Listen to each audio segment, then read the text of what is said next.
ನೋಡ್ರಿ, ಯಡಿಯೂರಪ್ಪನ ಆಶೀರ್ವಾದ ತಳಗ ಮುಖ್ಯಮಂತ್ರಿ ಆದವು ಸದಾನಂದಗೌಡ, ಬಸವರಾಜ ಬೊಮ್ಮಾಯಿ. ಕರ್ನಾಟಕದ ಕಣ್ಣು 2028ರ ಚುನಾವಣೆಯತ್ತವೇ ನೆಟ್ಟಿರೋದು ಕಾಣಿಸ್ತಾ ಇದೆ. ಇಲ್ಲಿ ಹೊಸ ಪಕ್ಷಗಳು BJP, ಕಾಂಗ್ರೆಸ್ ಎರಡಕ್ಕೂ ಡ್ಯಾಮೇಜ್ ಮಾಡೋ ಸಾಧ್ಯತೆ ಇದೆ.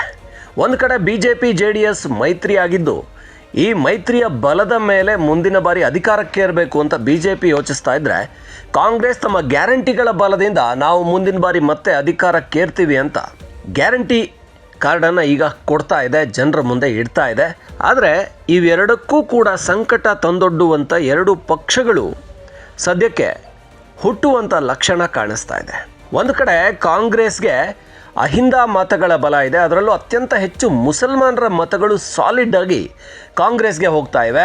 ಆ ಮುಸಲ್ಮಾನ ಮತಗಳನ್ನು ಕಸಿಯೋದಕ್ಕೆ ಹೊಸದೊಂದು ಪಕ್ಷವನ್ನು ಶುರು ಮಾಡೋದಕ್ಕೆ CM ಇಬ್ರಾಹಿಂ ತಯಾರಿ ಮಾಡ್ಕೋತಾ ಇದ್ದಾರೆ. CM ಇಬ್ರಾಹಿಂ ಎಲ್ಲ ಪಕ್ಷಗಳನ್ನು ಸುತ್ತಾಡಿ ಬಂದವರು, BJP ಬಿಟ್ಟು.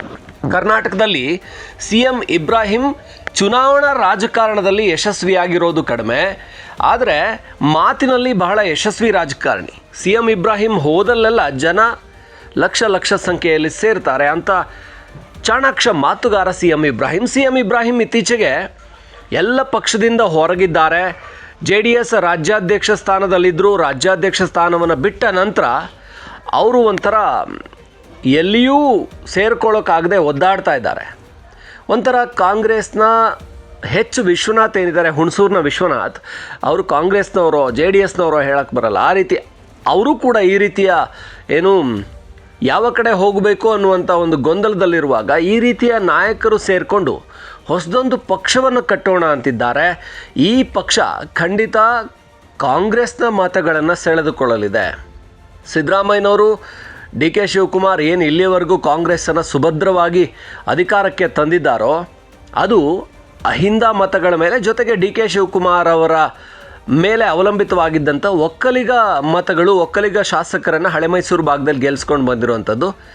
ಆದರೆ ಇಲ್ಲಿ ಅತ್ಯಂತ ಪ್ರಮುಖವಾಗಿ ಅಹಿಂದ ಮತಗಳೇನಿದೆ, ಅಲ್ಪಸಂಖ್ಯಾತ ಹಿಂದುಳಿದ ದಲಿತ ಮತಗಳೇನಿದೆ, ಈ ಮತಗಳನ್ನು ಒಡೆಯೋದಕ್ಕೆ ಸಾಧ್ಯ ಆದರೆ ಕಾಂಗ್ರೆಸ್ಸನ್ನು ಸೋಲಿಸೋದು ಸುಲಭ. ಹಾಗಾಗಿ ಒಂದು ಕಡೆಯಲ್ಲಿ CM ಇಬ್ರಾಹಿಂ ಅದ್ಭುತ ಮಾತುಗಾರ, ಮುಸ್ಲಿಂ ಮತಗಳನ್ನು ತಮ್ಮತ್ತ ಸೆಳೆಯುವಂಥ ಸಾಮರ್ಥ್ಯ ಇದೆ. ಅವರೊಂದಷ್ಟು ಡ್ಯಾಮೇಜ್ ಮಾಡೋದಕ್ಕೆ ಸಾಧ್ಯ ಆದರೆ ಒಂದು ಪಕ್ಷವನ್ನು ಕಟ್ಟಿ ಅವರ ಜೊತೆಗೆ ಒಂದಷ್ಟು ಅತೃಪ್ತರು ಸೇರಿಕೊಂಡ್ರೆ, ಕಾಂಗ್ರೆಸ್ನಲ್ಲೇ ಒಂದಷ್ಟು ಅತೃಪ್ತರಿದ್ದಾರೆ, ಬೇರೆ ಬೇರೆ ಪಕ್ಷಗಳಲ್ಲಿರೋರು ಕಾಯ್ತಾ ಇದ್ದಾರೆ, ನಾವು ಪಕ್ಷವನ್ನು ರಚನೆ ಮಾಡಿದ ಕೂಡಲೇ, ಪಕ್ಷವನ್ನು ಶುರು ಮಾಡಿದ ಕೂಡಲೇ ಅವರು ಬರೋದಕ್ಕೆ ರೆಡಿ ಇದ್ದಾರೆ ಅಂತ CM ಇಬ್ರಾಹಿಂ ಹೇಳಿದ್ದಾರೆ. ಹಾಗಾಗಿ CM ಇಬ್ರಾಹಿಂ ಒಂದು ಕಡೆ ಕಾಂಗ್ರೆಸ್ಗೆ ಡ್ಯಾಮೇಜ್ ಮಾಡಿದರೆ, ಮತ್ತೊಂದು ಕಡೆ BJPಗೆ ಯತ್ನಾಳ್ ಡ್ಯಾಮೇಜ್ ಮಾಡುವಂಥ ಸೂಚನೆಯನ್ನು ಕೊಟ್ಟಿದ್ದಾರೆ.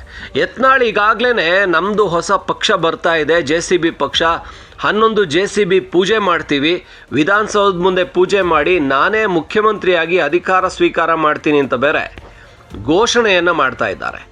ಅಂದರೆ ಶತಾಯಗತಾಯ ನಾನು ಹೋದಲ್ಲೆಲ್ಲ ಜನ ಬಯಸ್ತಾ ಇರೋದು ಅದನ್ನೇ, ಹಿಂದುತ್ವದ ಪಕ್ಷ ಬರಬೇಕು ಅಂತ, ಯೋಗಿಯ ರೀತಿ ಆಡಳಿತ ಬೇಕು ಅಂತ ಕೇಳ್ತಾ ಇದ್ದಾರೆ. ಹಾಗಾಗಿ ನಾನು ಆ ರೀತಿಯಲ್ಲೇ, ಯೋಗಿ ಬುಲ್ಡೋಸರ್ ಬಾಬಾ ಅಂತ ಕರೆಸ್ಕೊಳ್ತಾರೋ ಆ ರೀತಿಯಲ್ಲೇ ಎಲ್ಲೆಲ್ಲೆಲ್ಲ ಅಕ್ರಮ ಇದೆ ಅದನ್ನೆಲ್ಲ ನೆಲಸಮ ಮಾಡುವಂಥ ಬುಲ್ಡೋಸರನ್ನೇ ನನ್ನ ಪಕ್ಷದ ಚಿಹ್ನೆ ಮಾಡಿಕೊಂಡು JCB ಪಕ್ಷ ಅಂತಾನೆ ಬರ್ತೀನಿ. ಮುಂದಿನ ಬಾರಿ 2028ರಲ್ಲಿ ನಾನೇ 143 MLAಗಳೊಂದಿಗೆ ಗೆದ್ದು ಅಧಿಕಾರವನ್ನು ಸ್ವೀಕರಿಸಿ ಮುಖ್ಯಮಂತ್ರಿಯಾಗಿ ಈ ರಾಜ್ಯದಲ್ಲಿ ಆಡಳಿತ ಮಾಡ್ತೀನಿ ಅನ್ನುವಂಥ ಗ್ಯಾರಂಟಿಯನ್ನು ಇಟ್ಕೊಂಡು ಅವರು ಬರ್ತಾ ಇದ್ದಾರೆ. ಇದರಿಂದಾಗಿ BJPಗೆ ಕಳೆದ ಬಾರಿಯೇ ನಾವು ನೋಡ್ಬೋದು, ಪುತ್ತೂರಿನಂಥ ಕ್ಷೇತ್ರಗಳಲ್ಲಿ ಆಶಾ ತಿಮ್ಮಪ್ಪಗೌಡ ಅವ್ರನ್ನ ನಿಲ್ಲಿಸಿದ್ರು. ಆದರೆ ಅಲ್ಲಿ ಅರುಣ್ ಕುಮಾರ್ ಪುತ್ತಿಲ BJPಗೆ ಬಂಡಾಯ ಎದ್ದಿದ್ದರಿಂದ ಅದು ಅಶೋಕ್ ಕುಮಾರ್ ರೈ ಅವ್ರನ್ನ ಗೆಲ್ಲಿಸೋದಕ್ಕೆ, ಕಾಂಗ್ರೆಸ್ ಅಭ್ಯರ್ಥಿ ಗೆಲುವಿಗೆ ಕಾರಣ ಆಯಿತು. ಅದೇ ರೀತಿ ಈ ಯತ್ನಾಳ್ಗೆ ಹಿಂದುತ್ವದ ಬಲ ಇದೆ. ಒಂದಷ್ಟು ಕ್ಷೇತ್ರಗಳಲ್ಲಿ BJP ವಿರುದ್ಧ ಅಭ್ಯರ್ಥಿಗಳನ್ನು ನಿಲ್ಲಿಸಿ ಹಿಂದುತ್ವದ ಭದ್ರಕೋಟೆ ಆಗಿರುವಂಥ ಕ್ಷೇತ್ರಗಳಲ್ಲಿ ಯತ್ನಾಳ್ ಏನಾದರೂ BJPಯನ್ನು ಸೋಲಿಸೋದಕ್ಕೆ ಕಾರಣ ಆದರೆ ಅದು ಖಂಡಿತ ಕನಸು ಕಂಡಿರುವಂಥ BJP JDS ಮೈತ್ರಿಗೆ ದೊಡ್ಡ ಹೊಡೆತವನ್ನು ಕೊಡುತ್ತೆ.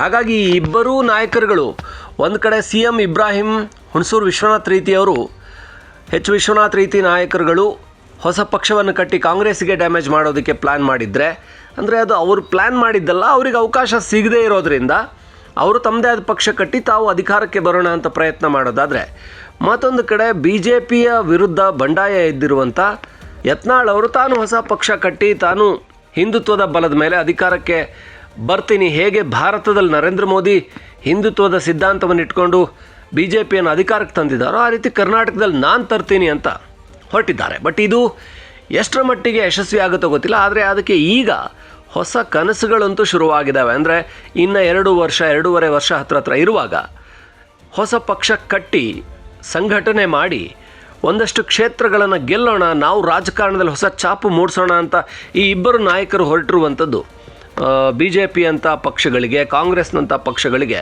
ಒಂಥರ ಏನು ನೈಟ್ಮೇರ್ ಆಗಿರೋದು, ಒಂಥರ ಭಯ ಹುಟ್ಟಿಸಿರೋದಂತೂ ಸತ್ಯ.